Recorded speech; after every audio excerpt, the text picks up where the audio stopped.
Bonjour, bienvenue dans votre chaîne Univers Mathématique. On va traiter dans cet exercice des questions concernant la résolution des équations du deuxième degré avec changement de variable.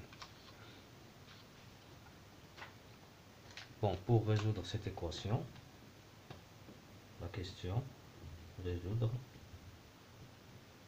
l'équation suivante. L'équation est 2t au carré moins 8, la valeur absolue de t plus 6 égale à 0. On sait que les équations du deuxième degré, il n'y a ni valeur absolue, ni racine carrée, ni puissance supérieure à 2, strictement. Donc pour cela, on va faire un changement de variable. Premièrement, on va poser le t comme valeur absolue de t au carré. Pour les coefficients ici, 2 moins 8, 6 égale à 0. Donc le changement de variable qu'on va poser ici, c'est grand X. On va poser grand X ici, la valeur absolue de t. Premièrement, la valeur absolue de t, c'est lui-même. Mais ici, la valeur absolue de t au carré, c'est t au carré. Pourquoi? Parce que la valeur absolue, c'est soit t ou moins t au carré. Ça va donner t au carré.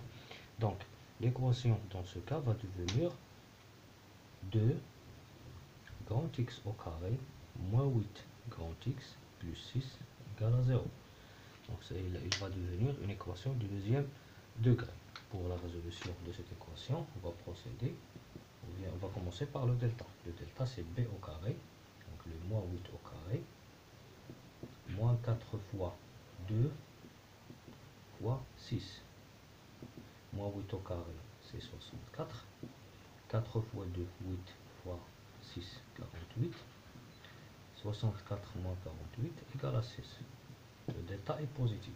Donc cette équation, qu'on note équation numéro 1, admet deux solutions qui sont le grand X1 et le grand X2.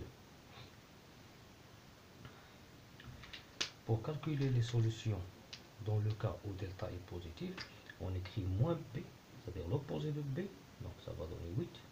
Et on va ajouter racine de delta moins racine de delta. Ici on additionne, on ajoute ici on tranche sur 2a. 2 fois 2 ça va donner 4. On va calculer maintenant. Ça va donner 8. Racine de 16 égale à 4 sur 4. Donc ça va donner 12 sur 4, c'est 3. Ici, ça va donner 8 moins 4 sur 4. 4 sur 4 égale à 1. Donc les solutions de l'équation 1 sont 3 et 1. On ne va pas écrire le S égale à la paire 3, 1. Non. Pourquoi?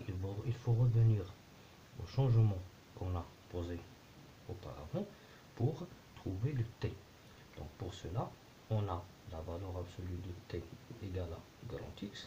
Donc pour cela, la valeur absolue de t1 égale à x1, c'est-à-dire égale à 3, et la valeur absolue de t2 égale à 1.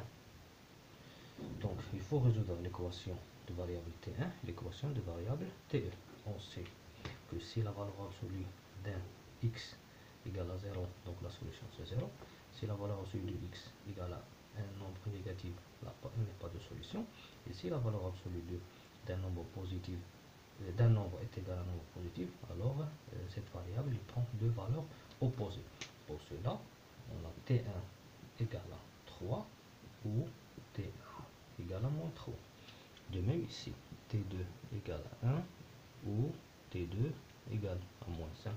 Par suite, la solution 1 qui a pour variable grand X, il a deux solutions, 1 et 3, mais l'équation, la première équation qui a pour variable t, il a 4 solutions. Donc le S est égal, les solutions sont moins 3, moins 1, 1